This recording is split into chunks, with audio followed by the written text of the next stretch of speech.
Assalamualaikum warahmatullahi wabarakatuh. Kembali lagi bersama saya Astuti dalam video pembelajaran proses manajemen program siaran televisi.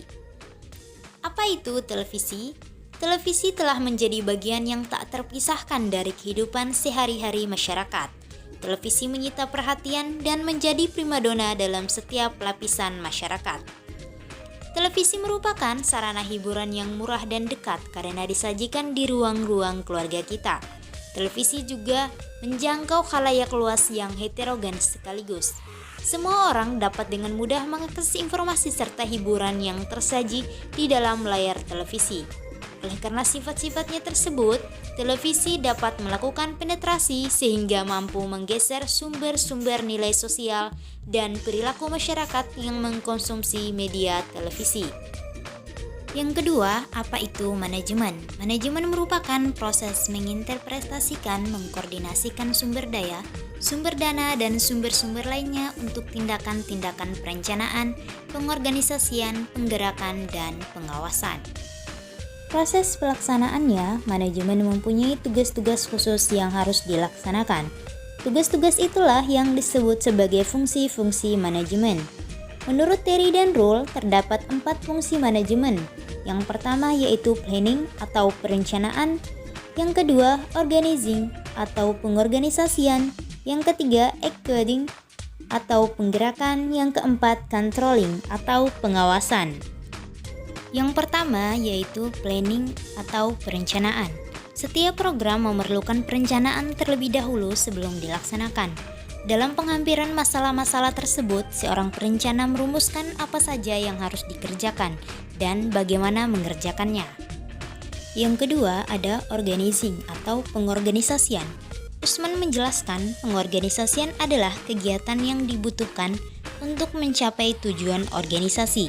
Pengorganisasian adalah proses penyusunan orang dan sumber daya fisik untuk melaksanakan rencana dan mencapai tujuan organisasi. Yang ketiga, ada executing atau penggerakan. Menurut Terry dan Rule, pelaksanaan atau executing adalah merangsang anggota-anggota kelompok melaksanakan tugas-tugas dengan baik. Menggerakkan menurut Davis ialah kemampuan pemimpin dalam membujuk untuk mencapai tujuan yang ditetapkan. Yang selanjutnya ada controlling atau pengawasan. Rencana dan pelaksanaan adalah satu kesatuan tindakan. Pengawasan diperlukan untuk melihat sejauh mana hasil tercapai. Semua aktivitas organisasi harus senantiasa diawasi dan aktivitas pengawasan yang baik, efektif dan efisien harus dilakukan secara sistematis. Yang selanjutnya yaitu apa itu manajemen komunikasi. Purwanto menjelaskan manajemen komunikasi adalah aktivitas-aktivitas untuk memenuhi sasaran dan tujuan pokok yang telah direncanakan dengan menggunakan orang-orang pelaksana. Kohler mengemukakan 4 fungsi komunikasi organisasi yaitu yang pertama fungsi informasi, yang kedua fungsi regulatif, yang ketiga fungsi persuasif, dan yang keempat fungsi integratif. Yang pertama ada fungsi informasi. Seorang administrator organisasi harus membuat keputusan terkait program yang harus dibuat dalam tahapan tertentu berdasarkan informasi sejumlah komponen organisasi yang semuanya bermuara pada kebutuhan informasi yang tepat waktu, benar, dan memiliki validitas tinggi. Yang kedua ada fungsi regulatif. Fungsi ini dimaksudkan sebagai proses yang dilakukan manajer, yaitu mengawasi perpindahan perintah informasi pengiriman pesan kepada bawahan.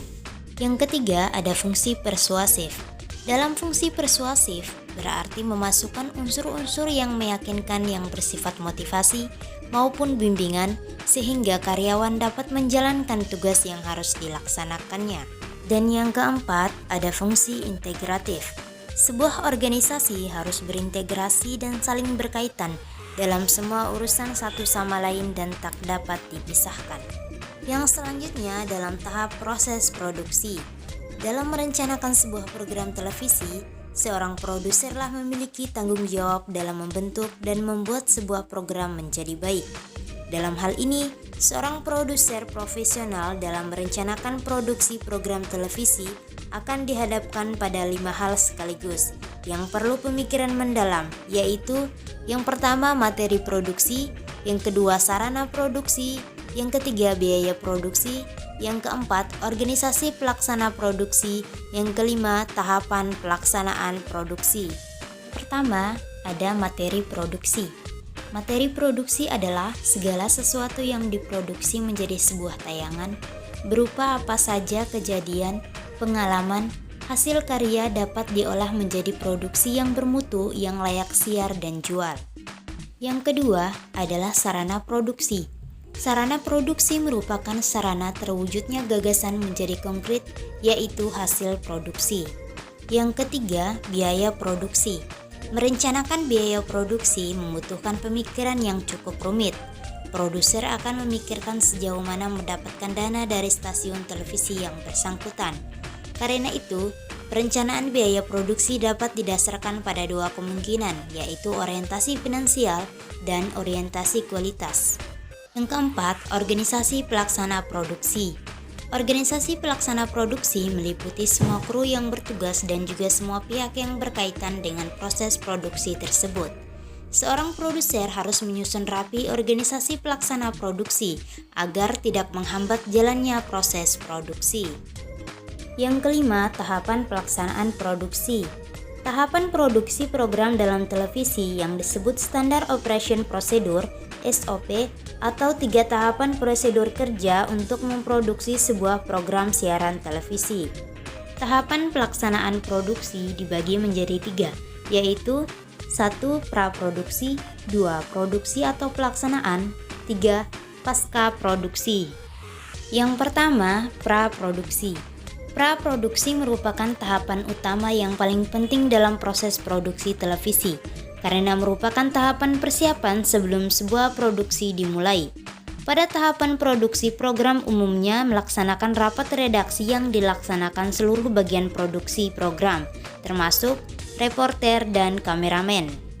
Yang kedua, produksi atau pelaksanaan. Pelaksanaan produksi adalah bagian inti dalam proses produksi suatu program dalam televisi. Bagian ini pula yang menjadi acuan penilaian kualitas dari program pada penayangan serta kelancaran pasca produksi dalam bahan evaluasi. Karena nantinya segala aspek teknis naskah dan gambar yang akan hadir ke pemirsa akan diperhitungkan. Yang ketiga adalah pasca produksi. Tahapan ini meliputi proses penyuntingan atau editing gambar serta penayangan secara live di studio. Demikian video pembelajaran proses manajemen program siaran televisi. Semoga bermanfaat. Hey there. Subscribe to my channel. And also press this bell icon.